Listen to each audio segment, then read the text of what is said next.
지난밤에 우병우 전 수석에 대한 두 번째 구속영장 기각됐죠. 그 영장 기각되기 몇 시간 전에는 고영태 씨가 검찰에 긴급 체포됐고요. 자, 검찰에 대한 비판 여론이 일고 있는데 마침 시사인의 주진우 기자 고영태 씨 체포 현장에 함께 있었답니다. 연결해보죠. 주진우 기자 안녕하세요.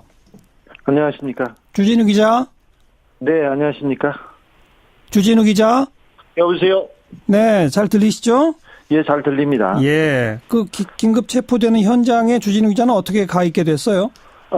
긴급 체포한다고 해서 제가 급히 가봤습니다. 연락을 받고? 네, 현장에서 지켜봤습니다.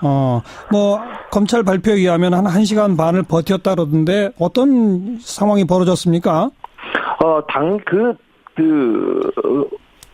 고영태 씨가 고영태 씨 집이 아니고요. 고영태 씨 여자친구 어머니의 집입니다. 아하. 근데 사실 신변의 위협을 느껴서 여러 거처를 옮겼습니다. 그래서 여자친구하고 살고 있는 집에 언론사에서 찾아오거나 이상한 사람들이 찾아오면 이렇게 거처를 옮겨 다녔는데, 누가 밖에서 외부에서 사람들이 와서 찾으면 항상 이렇게 가만히 있었대요. 문을 열어주지 않고.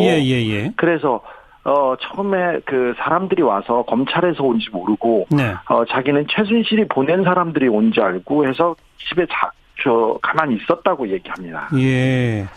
계속 1시간 반가량을 가만히 있으니까 검찰이 문을 뜯고 들어간 거죠? 네. 119를 불러서요. 소방대원을 불러서 문을 뜯고 들어왔습니다. 네. 그런데 검찰의 주장에 의하면 고영태 씨가 연락은 끊고 잠적했기 때문에 체포영장을 신청해서 법원에서 합법적으로 체포영장을 발부받아서 집행한 것이다. 이런 주장인데 어떻게 생각하세요? 오늘 노승건 차장도 브리핑에서 언론 보도 이후에 연락을 끊었다고 그리고 잠적했다고 했는데 고영태는 검찰에 연락을 끊은 적이 없었어요. 지금껏 검찰에 출두해서 조사받고 특검에 가서 조사받은 게 10여 차례입니다. 그리고 매번 일요일에도 갔었고요. 명절 때도 통화를 해보면 검찰청에 있었던 경우가 많았어요. 언론 보도가 나와서 연락을 끊었다고 했는데 고영태 씨가 금요일 날도 검찰하고 통화를 했어요. 지난 금요일 날. 그리고 그런데 자기가 경찰에서 무혐의 받은 사건을 가지고 자꾸 검찰에서 오라고 한다. 이걸 어떻게 해야 되냐고 저하고 상의를 해서요. 제가 변호사하고 이런 문제는 상의해봐야 된다고 해서 변호사하고 금요일날 저녁에 만나서 고영태가 좀 상의를 했고요. 그 다음에 월요일날 고영태 변호사가 검찰청에 전화를 해서 검사와 통화를 했어요. 그래서 길을 잡아주면 고영태가 출두하겠다 이렇게 얘기했는데 검찰에서는 연락을 끊었다는데 금요일날 오후하고 토요일날 전화를 조금 안 받은 거는 있었던 것 같아요. 안 받거나 아니면 전화기를 쳐다보지 않았대요. 그런데 금요일날 오후부터 연락이 안 된 걸 가지고 검찰에서는 일요일날 5시, 4월 9일 5시에 영장을 청구했고요. 일요일날 발부받아가지고 어제 집행한 겁니다. 하루 전화 통화가 되지 않았다고 체포영장을 청구하는 거는 조금 이건 일반적인 경우라고는 볼 수 없습니다. 소환장도 전혀 보낸 적도 없습니다. 그런데 인사청탁을 대가로 돈을 받았다 이런 혐의 아니겠습니까? 그 혐의에 대해서는 뭐라고 해요, 고영태 씨는? 사실 고영태 씨에 대한 인사청탁에 대한 혐의는 검찰에서 이 최순실 게이트가 불거졌을 때부터 계속 나오던 얘기였어요. 그래서 검찰에서 굉장히 이잡듯이 뒤졌습니다. 근데 그때 영장을 청구하지 못했고요. 특검에서도 이 부분에 대해서 다시 쳐다봤습니다. 왜 그러냐면 검찰에서 초기에 수사를 고영태의 비리에 대해서 너무 많이 수사를 해가지고 굉장한 줄 알고 특검에서도 들어갔는데 혐의를 입증하기 어렵다고 이게 볼 수 없다고 해서 영장을 청구하지 않은 걸로 저는 파악하고 있습니다. 고영태가 예뻐서 검찰에서 봐준 것이 아니었는데 그런데 최근 들어서 지난주부터 굉장히 계속해서 언론에서 언론에 검찰이 언론 플레이를 하면서 고영태를 처리하려고 했는데 그 부분에 대해서 수사가 이루어져야죠. 그리고 그 네. 법원에서 판단을 받겠죠. 하지만 그 예전부터 있었던 그 혐의에 그리고 다 그 혐의들을 모아서 지금 영장을 청구하려는 것처럼 보입니다. 그런데 검찰도 뭔가 조금 입증을 했으니까 체포영장이 발부되지 않았을까요? 네, 그러리라고 생각되는데 이 부분에 대해서 그 체포영장을 청구한 그 크게 세 가지 혐의인데 하나는 인천 세관장 인사에 대한 그 뇌물 혐의고요. 예. 하나는 고영태가 사기를 쳤다고 한 부분인데 이 부분은 경찰에서 2월에 불기소 의견으로 검찰에 송치됐습니다. 하나는 마사회법 위반 혐의라는데 이 부분에 대해서는 조사가 이루어져야 되겠죠. 그런데 그 최순실 게이트를 좀 계속 취재하고 있는 기자 입장으로 보면 우병우 수사나 최순실 수사에 비해서 굉장히 고영태 수사에 대해서는 노력을 열심히 하고 있다. 노력을 기울인다. 이런 부분이 조금 보입니다. 그러니까 상대적으로 고영태 수사가 너무 그 힘이 많이 가 있다. 네, 그렇습니다. 그런데 굳이 이렇게 검찰이 체포까지 해서 또 구속영장 곧 청구할 것으로 보이는데 그러려는 이유가 뭐라고 생각하세요? 사실 그 특검이 끝난 이후에 검찰로 공이 넘어왔을 때 우병우 전 민정수석 수사, 그다음에 최순실 은닉재산 수사, 그리고 SK 롯데의 뇌물 혐의 수사 이렇게 산적한 과제를 밀어놓고 고영태만 이렇게 잡으려고 하는 이유가 기본적으로 고영태가 가지고 있는 신뢰도에 조금 흠집을 내고 싶은 생각이 있는 것 같아요. 최순실 그 게이트를 처음에 제보한 장본인이라고 볼 수도 있는데요.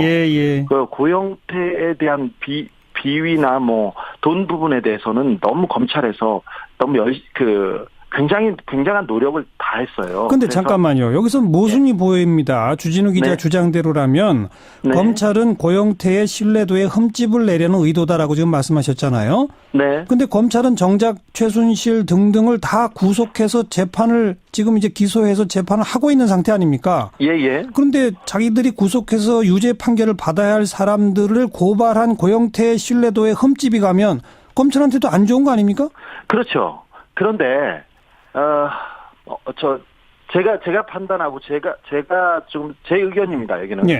근데 최순실 국정농단 수사할 때 검찰이 이 국정농단 수사를 열심히 하지 않았어요. 그리고 청와대나 검찰의 비호 세력, 국정농단 비호 세력, 방조 세력에 대해서도 수사하지 않았습니다.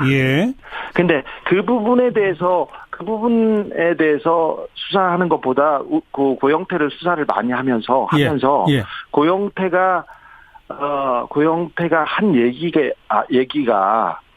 지금껏 제보했던 내용들을 조금 신빙성이 떨어지면 그 농단 세력 그리고 비호 세력이 아마 입지가 좀 재판 과정에서 입지가 조금 넓어지지 않을까 그런 생각을 해봅니다. 아직도 국정농단의 비호 세력이 검찰에서는 아주 중요한 위치에 있다고 저는 보고 있습니다. 검찰 고위직들.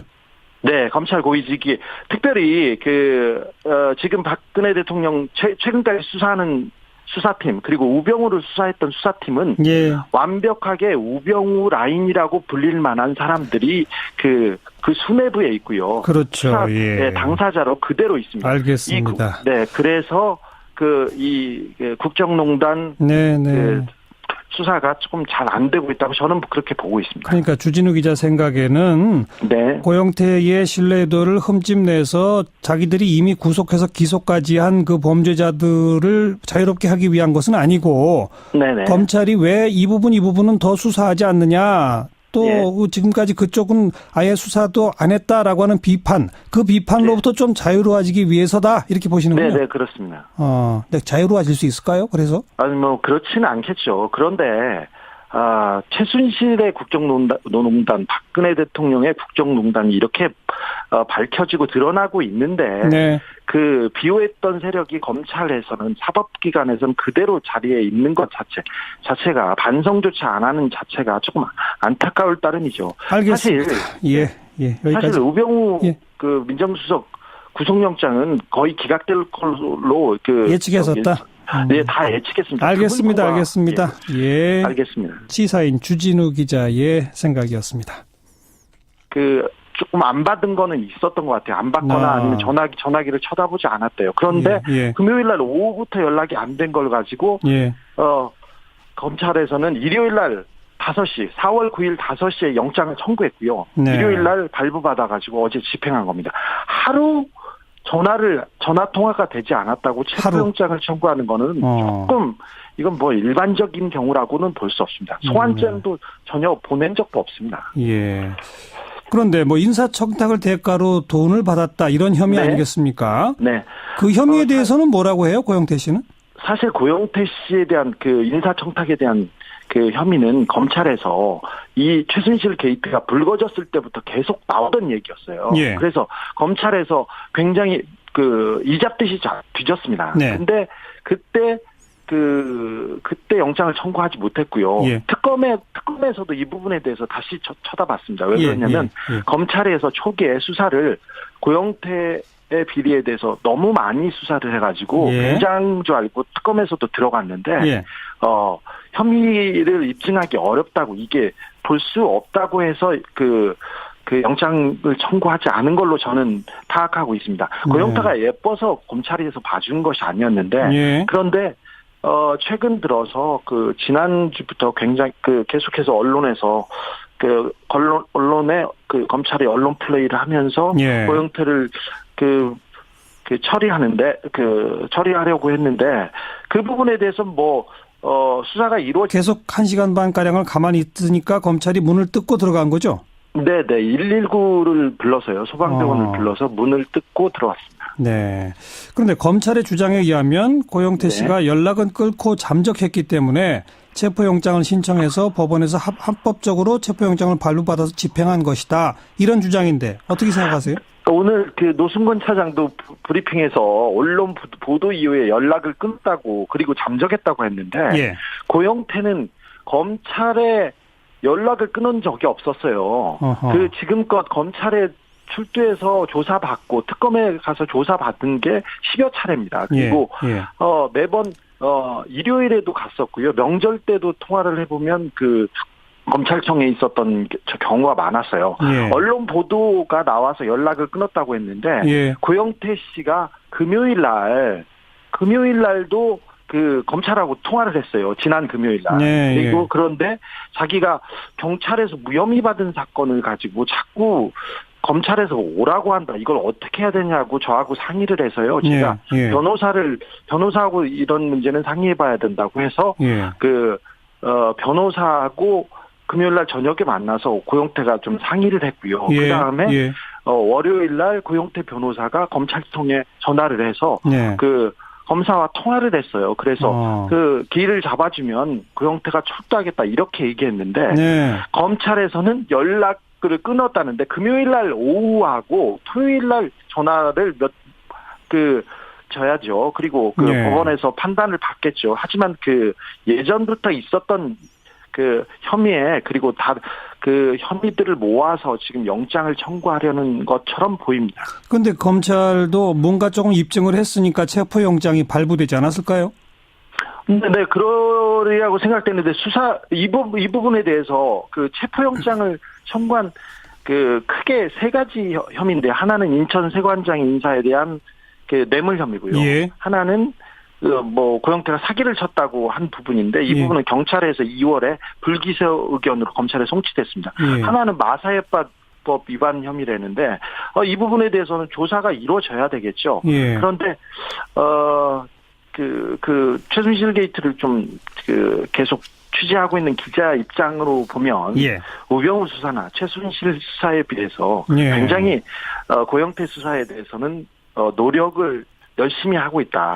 노력을 기울인다. 이런 부분이 조금 보입니다. 그러니까 상대적으로 고영태 수사가 너무 힘이 많이 가 있다. 네, 그렇습니다. 그런데 굳이 이렇게 검찰이 체포까지 해서 또 구속영장 곧 청구할 것으로 보이는데 그러려는 이유가 뭐라고 생각하세요? 사실 특검이 특검이 끝난 이후에 검찰로 공이 넘어왔을 때 우병우 전 민정수석 수사, 그다음에 최순실 은닉재산 수사, 그리고 SK 롯데의 뇌물 혐의 수사 이렇게 산적한 과제를 밀어놓고 고영태만 이렇게 잡으려고 하는 이유가 기본적으로 고영태한테 지난밤에 우병우 전 수석에 대한 두 번째 구속영장 기각됐죠. 그 영장 기각되기 몇 시간 전에는 고영태 씨가 검찰에 긴급 체포됐고요. 자, 검찰에 대한 비판 여론이 일고 있는데 마침 시사인의 주진우 기자 고영태 씨 체포 현장에 함께 있었답니다. 연결해보죠. 주진우 기자 안녕하세요. 안녕하십니까. 주진우 기자. 네, 안녕하십니까. 주진우 기자. 여보세요. 네, 잘 들리시죠? 예, 잘 들립니다. 예, 그 긴급 체포되는 현장에 주진우 기자는 어떻게 가 있게 됐어요? 긴급 체포한다고 해서 제가 급히 가봤습니다. 연락을 받고? 네, 현장에서 지켜봤습니다. 검찰 발표에 의하면 한 1시간 반을 버텼다 그러던데 어떤 상황이 벌어졌습니까? 고영태 씨가 고영태 씨 집이 아니고요. 고영태 씨 여자친구 어머니의 집입니다. 아하. 근데 사실 신변의 위협을 느껴서 여러 거처를 옮겼습니다. 그래서 여자친구하고 살고 있는 집에 언론사에서 찾아오거나 이상한 사람들이 찾아오면 이렇게 거처를 옮겨 다녔는데, 누가 밖에서 외부에서 사람들이 와서 찾으면 항상 이렇게 가만히 있었대요. 문을 열어주지 않고. 그래서 처음에 사람들이 와서 검찰에서 온지 모르고, 자기는 최순실이 보낸 사람들이 온 줄 알고 해서 집에 가만히 있었다고 얘기합니다. 예.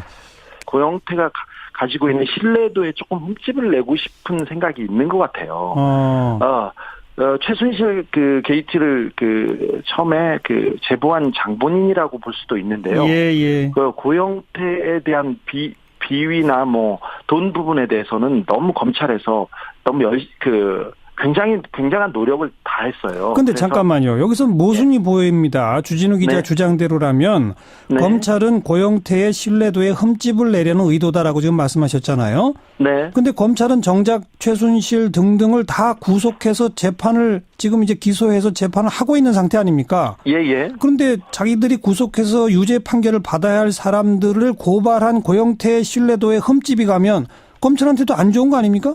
그렇죠. 그런데 제가 판단하고 제가 좀 제 의견입니다, 여기는. 근데 최순실 국정농단 수사할 때 검찰이 이 국정농단 수사를 열심히 하지 않았어요. 그리고 청와대나 검찰의 비호 세력, 국정농단 비호 세력, 방조 세력에 대해서도 수사하지 않았습니다. 근데 그 부분에 대해서 수사하는 것보다 고영태를 수사를 많이 하면서 고영태가 한 얘기가 지금껏 제보했던 내용들을 조금 신빙성이 떨어지면 농단 세력 그리고 비호 세력이 아마 입지가 좀 재판 과정에서 입지가 조금 넓어지지 않을까 그런